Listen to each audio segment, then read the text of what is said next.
मैंने उसे कुछ नहीं कहा। क्यों लड़ते रहते हैं? शाम को लड़ते हैं, रात को लड़ते हैं, और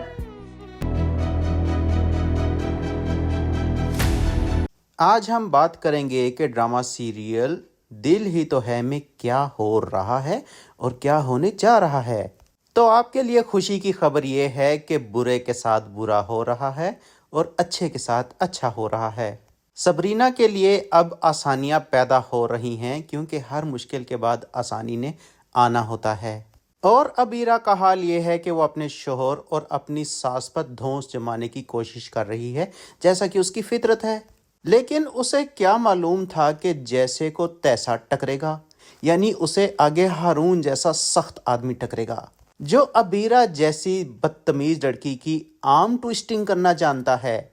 और अबीरा की सास भी उसके काबू में आने की बजाय अबीरा ही को काबू करने के चक्कर में है, बल्कि यूं कहें कि काबू करने के नहीं, उसे सीधा करने के चक्कर में है और उसके बल कस निकालने के चक्कर में है। और नाजरीन, अगर आप में से कोई सास है जो हमारी ये वीडियो देख रही है तो अबीरा जैसी बहू को काबू करने के लिए अबीरा की सास से सीखिए। और हारून को भी देखिए जो अबीरा को अपने सर पर नहीं चढ़ने दे रहा, क्योंकि अबीरा तो सर पर चढ़ के नाचती है ना। और हारून उसकी रग रग से वाकिफ है और उसकी तमाम कमजोरियों से भी वाकिफ है। और इधर सबरीना की सौतेली बहन शानजे और उसकी माँ को भी ये अंदाज़ा नहीं था कि उसकी नंद यानी कि सरमद की माँ इनके काबू में आएगी ही नहीं। और सरमद जैसा भले मानस लड़का भी इनके हाथ से निकलता जा रहा है। शानजे तो अपनी माँ को साफ साफ कह देती है कि अम्मी, आप ये जो चाल चल रही है ना, वो उल्टा आप पर पड़ गई है। वो कहती है कि पुप्पो ने आपको जवाब दिया है। तो उसकी अम्मी कहती हैं कि सही कह रही हो तुम, मुझे अंदाज़ा नहीं था कि वो इतनी चालाक साबित होगी। यानी अंदाज़ा लगाएं कि चालाक लोगों को कितना बुरा लगता है कि दूसरे लोग उनकी चालाकी में ना आए, और वो दूसरे लोगों को इसीलिए खुद चालाक कह देते हैं।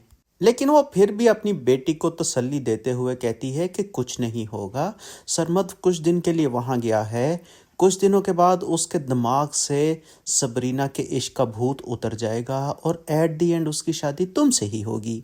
यानी इस चालाक औरत को अपनी चालबाजियों पर पूरा भरोसा है। और उधर सबरीना के घर के हालात बेहतर हो रहे हैं और अब वो मोहित के कहने पर अपनी मम्मी के लिए खाना भी बनाकर लेके जाती है। लेकिन मम्मी अपने ही किए पर पछतावे की वजह से खिंची खिंची रहती हैं। वो सबरीना से कहती हैं कि तुम्हें अपने घर वालों के साथ खाना खाना चाहिए, क्योंकि मेरी वजह से तुम अपने घर वालों से दूर हो रही हो। और वो तो ये भी कहती हैं कि मोहित मेरे बारे में क्या सोचता होगा, लेकिन सबरीना उन्हें तसल्ली देती है कि वही तो मुझे कहते हैं कि आपका ख्याल रखा करूं। लेकिन मम्मी उसे समझाती हैं कि बेटा, तुम्हें अपने घर वालों का बहुत ख्याल रखना चाहिए, क्योंकि उन्होंने तुम्हारा उस वक़्त ख्याल रखा था जब मैंने और तुम्हारे बाबा ने तुमसे मुंह मोड़ लिया था।